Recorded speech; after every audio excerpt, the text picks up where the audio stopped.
So ngayong araw nga pala mga guys, kasama ko nga pala yung mga tropa ko at nagpunta na naman kami dito sa ilog. Bigla na lang kasi sila nag-aaya na mamimingwit daw kami ng isda. So nga lang, imbis na isda, tuloy na huli namin. Bago nga pala kami pumunta sa ilog mga guys, nagpunta nga pala kami dito sa Tumana dahil mangunguha kaming pamain sa isda. Sama ko nga pala ngayon yung mga tropa ko at saka isa kong pinsan. Nanahimik nga ako sa bahay tapos bigla-bigla na lang sila mag-aaya na mamimingwit daw kami sa ilog. Ganito nga yung mga tropa ko, kapag nababagot sila sa bahay nila, pupunta na lang sa amin tapos mag-aaya magliwaliw. Yung una nga pinipilit nga nila ako, sabi ko napakainit kasi ng panahon, nag-aaya sila mamingwit. Sabi naman nila sa akin, sa ilalim daw ng tulay kami mamimingwit, sa Kusroha lang. Nalaman ko nga sa ilalim ng tulay lang kami mamimingwit, sumama na nga pala ako kasi wala din ako magawa sa amin. Makalipas lang pala ilang minuto mga guys, nandito na nga pala kami sa ilalim ng tulay. Medyo nagulat pa nga ako diyan kasi mayroong sasakyan dito na nakaparada. Kaya sabi ko sa kanila baka mayroon din namimingwit o nangingisda, mauunahan tayo. Tama nga yung hinala ko mga guys, nung pagdating nga pala namin dito sa baba, may namimingwit nga pala tapos marami ding nangingisda. Yung mga nangingisda nga pala na yan, ayan nga pala yung tradisyon na ginagawa dito sa ilog. Gahagis nga pala sila ng lambat hanggang sa mahuli nila yung mga malalaking isda sa pinakailalim. Agad-agad ko na nga din palang nilagyan ng pain yung pamingwit ko nang para mailagay ko na sa gilid. Kasi mga guys, naiisip ko na dun sila nangingisda, baka yung mga isda pumunta dito sa gilid, makakahuli ko, easy isda. Kasi may nanguhuli ng isda sa gawing malalim mga guys, yung mga isda nagtatakbuhan o naglalangoyan dito lang sa mga gilid. Kaya agad-agad na ako namingwit. Kaso nga lang mga guys, habang namimingwit nga pala ako, halos wala talagang kumakagat dito sa pamingwit ko. Pero makalipas nga lang pala ilang minuto mga guys, ayan may kumakagat na nga pala. Sakit nga pala dito, naiisip ko na baka yung dalawa kong pain nagkakagatan lang kaya parang may kumakagat sa palutang ko. Gulat pa nga ako dito kasi yung isa kong tropa bigla-bigla na nga lang pala sumusulpot. Tapos kung ano-ano pa nga yung sinasabi niya. Wala po, napadaan lang po kami din eh. Pwedeng napadaan, dapat kayo hingi ng permisyo bago mamimit dito. Sino ba to?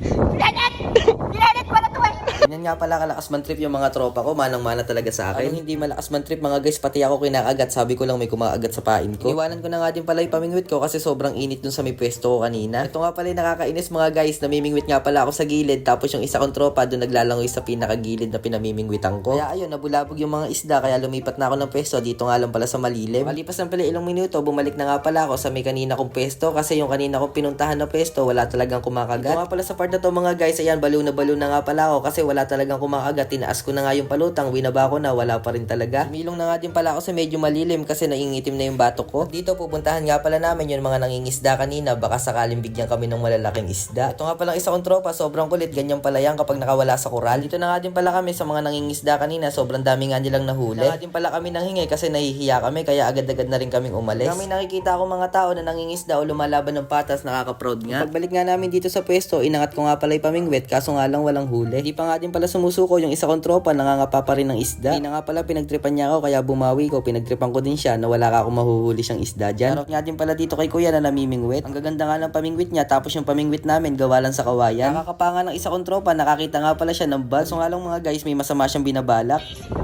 Uy, gago! Hindi.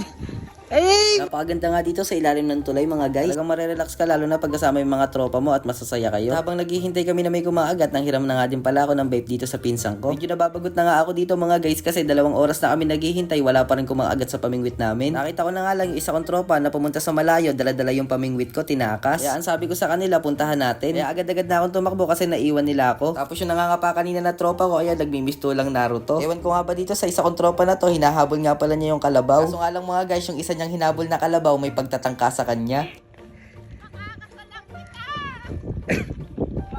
Tumawid nga pala kami sa kabilang ilog mga guys kasi doon nagpunta yung isa kong tropa. Buti na nga lang pala mga guys, yung tinawidan nga pala namin na ilog, mababaw-babaw nga pala. Hanggang tuhod lang. Nakakalungkot nga isipin, dito nga pala sa pinakagitna namingwit yung isa kong tropa, paano siya makakahuli ng isda? Dito mga guys, pinagtripan ko nga pala isa kong tropa na meron kakong bakas ng ginto, hindi niya alam tayo yun. Nang ginto yan. Ayan o. Ayan. Sige. Amoy na kamay mo. Amoy na kamay mo. Tayan pre.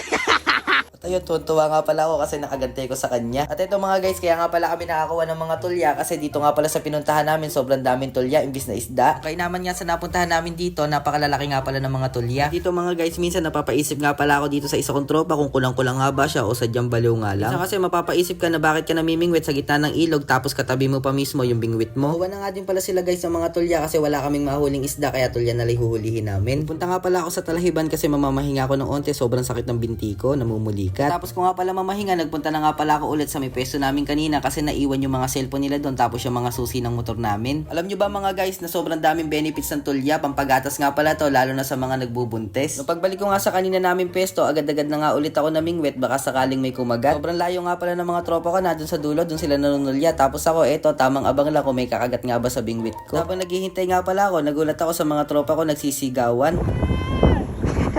Makalipas lang pala ilang minuto mga guys, tumawid na nga pala dito sila sa kabilang ibayo nang para makapunta na dito sa amin. Kaya siguro maaga sila nagpunta dito kasi marami na silang huling tulya. Napakalupit nga ng mga tropa ko na to, wala silang dalang supot kaya pinagbubulsa nila tapos nilagay nila sa jacket. Nakakita nga pala kami ng supot na malaki, sinali na nga pala namin lahat ng nahuli nilang tulya. Sobrang dami nga din pala nilang nahuli tapos ang lalaki pa, sigurado food trip na naman kami mamaya. Masarap nga pala luto dito mga guys, lalagyan ng kamatis sa sabawan. Pagkatapos nga namin mamahinga mga guys, agad-agad na nga din pala kaming umalis. Kaya pala maaga kaming umalis mga guys kasi mag-aalas 4 na din dyan. Tapos lulutuin pa namin yung tulya naming nahuli, ipanghahapunan namin. So yung guys, salamat nga pala sa panonood. Uwi na nga pala kami.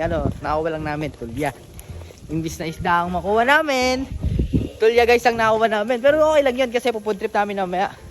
Baka mamaya lutuin namin, tasama ko sa video yung kung anong luto yung gagawin namin. Yun guys, salamat sa panonood.